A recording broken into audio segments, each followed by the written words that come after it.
ngibingelela abalandeli be-channel ethi esichaza kuyona amaphupho. Igama lami nguHlengiwe, isibongo kwaMbothoke. Namhlanje nginesifiso sokuthi ngeke ngiqhubeke nendaba ethi uyibona kanjani ingelosi yakho uma ingelosi yakho yesithunywa uma isifikile kuwena ngaleso sikhathi ungalele ke nje uhleli. Yiziphi izinto ozothola ukuthi ziyenzeka kuwena ngaleso sikhathi othola ukuthi zikhomba ukuthi ingabe isikhona ingelosi yakho.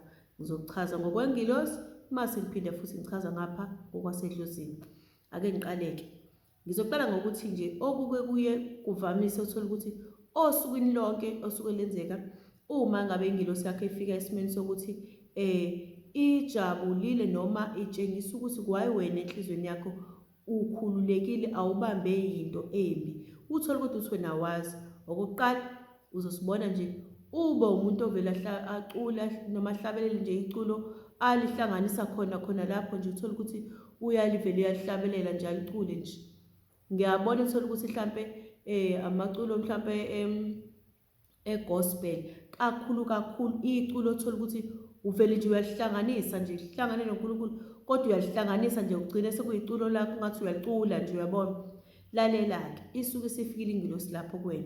Ubona ibheka lelo culo ukuthi njengoba ulicula linamyalezo omuni. Okokuqala lokho umyalezo usuke uphakathi emva kokuba usuyihlabelele lonto leyo isuke unomyalezo olethwa iyona ingelosi yakho yesithunywa kuwena. Okwesibili kube ukuthi mhlambe ubukade nje unenkinga nyane khona noma mhlambe khona umuntu obade enenkinga eduzane kwakho.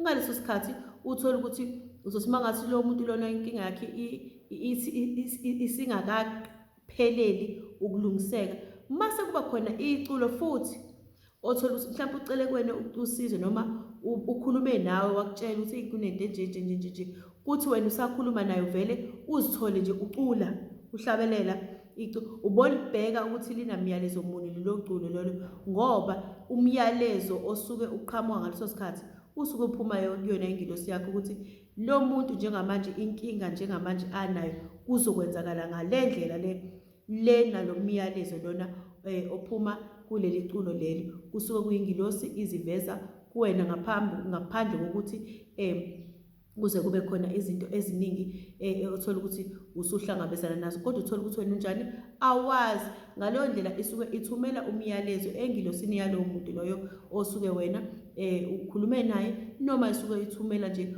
umyalezo egcekeni isuke nihlala kulona. Uthola ukuthi uvela ucula iculo nje uyaliqamba nje uzucula ulifake izinto nje kodwa ezinokuthi zihambisana nokukaNkulunkulu. Uthola ukuthi uyalicula nje usuku lonke ucule nje kusuke kulibheke umyalezo usuke ulethwa ekhaya osuke izama ukuthi isuse okuthize kusuke kwenzeka ekhaya, noma isuke izama ukuthi kube khona izinto ezivikayo noma ezilethayo ezinhle. Okokuqala lokho uthola ukuthi awunakile lo amaculo-ke anjengalawo uthola ayifikela achaza lokho-ke kuwena-ke. Okwesibili lapho uthola ukuthi khona kunesimo esiphuthumayo okufanele ingelosi yakho ikwazise kona nedlozi liyakwazisa khona ngawo. Kuzokwenzakalani-ke? Ningabe nihleli nabangani bakho, ningabe nihleli nomndeni, uzobona nje mangabe mhlawumbe uzinihleli phansi noma khona okwenzayo kuvele nje amadlebe emzimbeni-ke manje. Amadlebe iwona aphakamayo kakhulu, aphakama aqine ame athi kanje amadlebe kwena anyakaze sakunyakaza, kodwa hayi ukuthi enyakaza wona kuzenzakalele. Mase uvuleke imbobo la ngaphakathi uze ukuthi kuyavuleka la imbobo ngaphakathi. Emva kalokho uzoshintshelwa nje umoya. Mangabe kade ujabulile nje ngabe ngalezo isikhathi nje ube naleyo nto nje ekwenza ukuthi ube sesimweni esisodwa isikhashana, ngasikhathi kwenzeka lento ube ngathi khona into ethi awume ulalele nje. Ngizokusho kanjalo, uthola ukuthi kuzobe ngathi khona into ecabangayo ukuthi ayibo kwenzakalani. Emva kalokho kuzobe sekuba nento eyizwi ekhanda lakho noma ewumyalezo ongena ekhanda lakho okutshengisa ukuthi sekukhona umuntu okhona ozokhuluma nawe noma olethe umyalezo othize. Bakwethu imiyalezo ihlukene. Kungaba ukuthi kunomyalezo othi kunomuntu ozofika la osuke endaweni ethize ongezilike futhi ngokubi, noma mhlawumbe kuthiwa kunomuntu ozongena njengamanje achaze isimo sakhe, achaze nesibongo sakhe, uthole ukuthi umuntu uzothi usathi usaqeda ukusho nange sekhona lo muntu. Ngabe umuntu osuke eganga otshengisa ukuthi uzodlula la egcekeni noma ozofika la osihambisana nezilwane, kuzongena lokho futhi ekhanda lakho, kuzothi nje kakhulu ngicela ukubalula lokho othola ukuthi kunokuganga, kuzothi kusekanjalo mase ushintsha umoya ngoba phela lezo zinto ayihambisani, kuyaliwa-ke manje ngoba kuzoba nalesi simo lesi. Ukuqinisekisa lonto ukuthi isuke izoba khona, kuke kube nomsindo-ke owenzekalayo endlebeni otswininizayo ngokungapheli, otswininizayo, ukhala kancane okhala endlebeni, hhayi lo okhalisa okwenyendle. Mangabe niyazi inyendle ikhale ime, ikhala lo ngisho ukhala utswininize into engapheli. Usuke-ke lokho kubika ukuthi impela kuqinisekisile ukuthi umuntu lona ozodlulana ohambisana nani nesilwane. Umyalezo wakhona uba kanjalo ngoba nomyalezo womuntu osuke uzofika ekhaya uba kanjalo ukuthi nangu sibani uzofika. Uma mhlawumbe idlozi lakho noma ingelosi yakho ikwazi ukuthi imiyalezo iwulethe wena ufake ekhanda ngendlela ukuthi ukwazi ukuthi uzubone, uzobe usuyambona lo muntu uzofika umuntu kanje, uzothi kanje, ulethe yonke into ayisho ikwenza nje kanjalo. Ngiphinde futhi ngidlule azothi ngizodlula mase ngiqhubeka nje kuba ngithi kuma amadlebe alalele nonto kuvuleka indlebe phakathi. Uma kuwukuthi kunombiko futhi ophuthumayo othize kufanele uthule njengamanje la egcekeni ukukhuluma, kuzophinde kuma amadlebe avuleke phakathi kufakwe into ofanele ikhulume. Uzothi ngasikhathi usuthi wena ngiyayicabangela nje, mase beyakuphusha futhi uthi cha akusikona lokho okushoyo, uzobe usuyazamula. Kuvele kufike ukuzamula ongapheli, usabusathe kuvele kufike uzamula ongapheli, okusho ukuthi cha khuluma ukuthi kunesimo esikanjena esingase senzeka ukuze abantu bahlale bekulindele lokho, ukuze nalo zobe sefikile la kube ukuthi uyabonakala ukuthi wenziwa njani, naye abone ukuthi cha engazi lokho bengize ngakho akusinjengoba bengicabanga, sengilindelwe vele. Ngithe ngifika vele ngase ngilindele, ayikho into ngabe ngisaqhubeka ngiyenze. Thola ukuthi sisajika nje kanjalo isizwe ngoba wena ukhulumile, kodwa kuqale kephi walokhu uzamula. Ake ngithi-ke iyenzekile yonke lento amadlebe kwavuleka phakathi, wafakwa into ekhanda lakho, wambona umuntu, wase uyazamula kodwa ukhuluma. Yabo lokhu kubamba into esuke iyenzeka lapho, kuzobe sekuba nento-ke othola ukuthi yenzeka sakudonsa umoya sakuthusa. Yabo udonsa umoya kube ngathi umoya wakho ngathi uyanqamuka kodwa futhi udonse kude ungathathuka.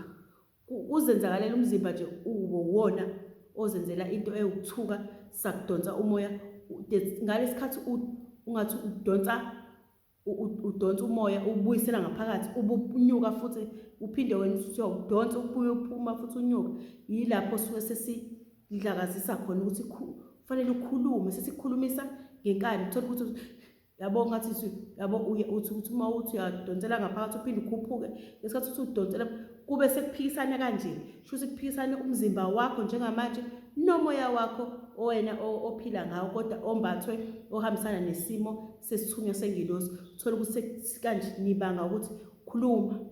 Yabona uzogcina-ke manje lento uyenzi kwenza idlakazi emzimbeni, uzogcina usunjani usukhuluma, mhlawumbe usukhuluma ngokukhala, usukhuluma noma mhlawumbe usuyahayiza omunye, uthola ukuthi useyahayiza-ke bakwethu omunye ngoba engafuni ukukhuluma. Thola ukuthi lento isiyamenza kwesinye isikhathi yenzeke uma ibonakala ukuthi cha akakhuluma akayenzi lento, kube sekulethwa umuntu-ke. Ilapho uthola ukuthi kulethwa umuntu othize ozongena emzimbeni wakho ngoba khumbula phela ukuthi ngithe idlozi likhethe wena ukuthi kwazi ukwenza njani, usiza abantu abangasekho ukusebenzisana nengilosi yesithunywa sakho.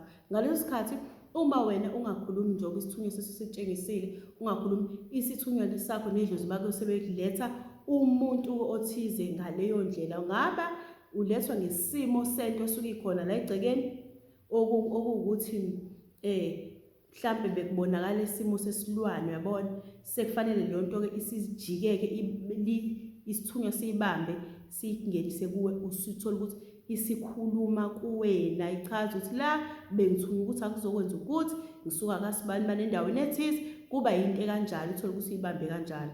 Uma kuwumuntu othola ukuthi ubekhuluma phezulu kwesimo sokuthi ucela ukwenzelwa into ethize, mhlawumbe isithunywa sakho besiphakamile sifuna uqale sizikhulumele sona, wangakhuluma ube umuntu-ke sengena kuwe, ngoba khumbula njengoba ngisho sikhumbula ukuthi umsebenzi wakho ukuthi usize abantu abangasekho, ubasize uphinde ulekelane nesithunywa ulungise lezo zinto zabo-ke. Uyabo, emva ngalokho uzobe sengena kuwena lo muntu, ngabe ungena ngosimo sokuthi uphatheke kabuhlungu, uzobe sekhuluma ngaleyo ndlela aphatheke kabuhlungu, aveze lonke usizi lakhe, aveze zonke izinto zakhe, indlela ezimi ngayo angazithandi ngayo ukuthi zenzeke ngayo.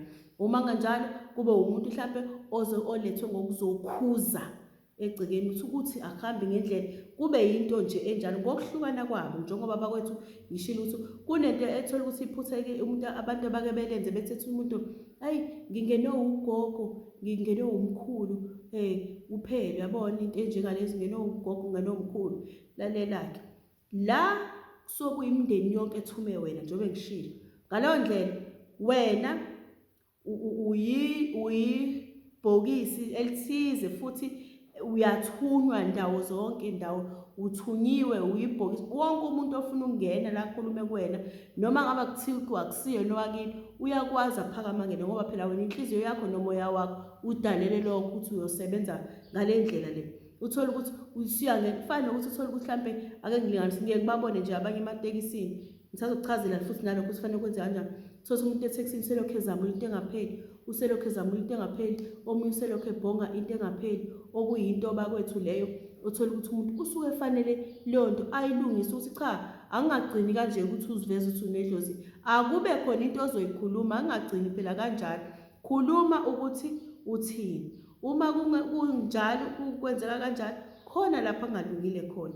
Ingelosi-ke nedlozi-ke bakwethu alikhulumi kumuntu onenhliziyo embi, futhi alikhulumi kumuntu osuke enezinto eziningi ezingcolile. Kunalabantu othola ukuthi umuntu uhlanganisa izinto eziningi empilweni yakhe, ngiyaxolisa ukudlula kulezi zinto sizozinkantha, uhlanganisa izinto eziningi empilweni yakhe, usebenzise namakhamba angahambisani nengelosi yakhe nangesithunywa sakhe. Uthola ukuthi ngasikhathi fanele siphakame sikhulume, uthola ukuthi sivinjwa leli phunga elikuyena, noma leli phunga lalento ayenza. Uthola ukuthi umuntu selokhu ezamula nje, noma agcina kucela kuphela kanjalo. Ave ibuhlungu-ke leyo nto-ke kanjalo, ngoba ayibuhlungu kuwena kuphela, ibuhlungu ngisho nakulo muntu osuke efuna ukukhuluma, kodwa uthola ukuthi uvimba umnyango, uvinjwa ilento umuntu ayisebenzisele ethi uyazama noma ethi uyalungisa. Kubi-ke lokho. Fanele nje mayifika umuntu ethi mase yaqashwa kakhulu, ngobani wena uhlambulukile, uklini ngakho isikhathi esiningi kuthiwa izinto fanele zihlambuluke, ukuthi ingelosi mayiphakama noma ilethe umuntu kube lula ukuthi umuntu akhuluma, kufike nje wena wamanzi nje, ake ngisho nje wamanzi, kungayikho into eyiphunga elingahambisani nabo. Yilokho-ke bakuthi ngithanda ukushoka ukuthi esikhathini esiningi kusuke ukuthi nje uzonyuwa amadlebe azoma, uvuleke izindlebe lezi, ube ukuzamula. Uma ungafuni ukukhuluma sesiyakuthusa isithunywa sakho ngendlela ethize, ugcina usukhulumileke. Okwedlozi-ke bakwethu, njengoba ngisho ukuthi wena umuntu othunywayo, bashintshana kanje kuwena, kodwa-ke kwesinye isikhathi ngaphambi ukuthi beze beshintshane, kwesinye isikhathi uma ngabe akuphakamanga isithunywa kuqala, into ezokwenzeka ile, kuzoba nezithunzanyana ozibonayo. Lalelani bakwethu, angikhulumi ngomuntu lapha esaguliswa ngokungaqondi ukuthi esingibuhlungu isisu, kuba buhlungu ikhanda, kube buhlungu la nala. Loyo muntu usuke esakwi-training, idlozi lakhe limlungiselela ukuthi fanele azi ukuthi kuhamba kugcine la kwenzeke kanje.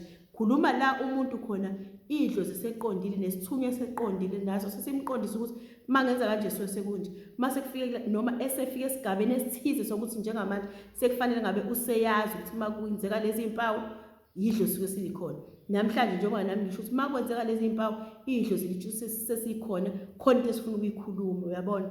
Hayi la siyaguliswa khona angazi athi ngisaya kodokotela, athi ngisake ngisho umuntu nje osedlulile kuyona yonke leyo nto, ngoba eseqondile waze wakwazi ukuthi ungumuntu wedlozi. Kodwa-ke uma lifikile ungalele, uzobonana kuba nesithunzi nje ezisishase, uthi hayibo ubani odlula la, uthi uyabheka akukho umuntu, uyabona. Uphinde futhi uthi uhleli uthi sishaze into ethize, hawu yini leyo emhlophe mhlawumbe isishwi, hayi yini leyo, ukuhlala kwakho phansi nje, uthole ukuthi uhlala nje, hawu usufikela nje into engathi ukukhathala, mhlawumbe nihlele abantu into engathi ukukhathala, uma ngabe kusikho khona ukukhathala, hhayi ukukhathala kokho, ukukhathala ngase ungalala kodwa ungeke uzulala ungozeli bakwethu. Uphinde futhi kube ngathi amehlo akho nje angathi afuna nje ukulala kodwa wena emzimbeni unjani, awuvumi ukuthi nje ukuthi ulala khona ukuthi ufuna ukuyolala. Emva kwalokho nawe ukufikele nje ukuthi ngathi ungathula, ukuthula kwakho okuthatha isikhathi esincane.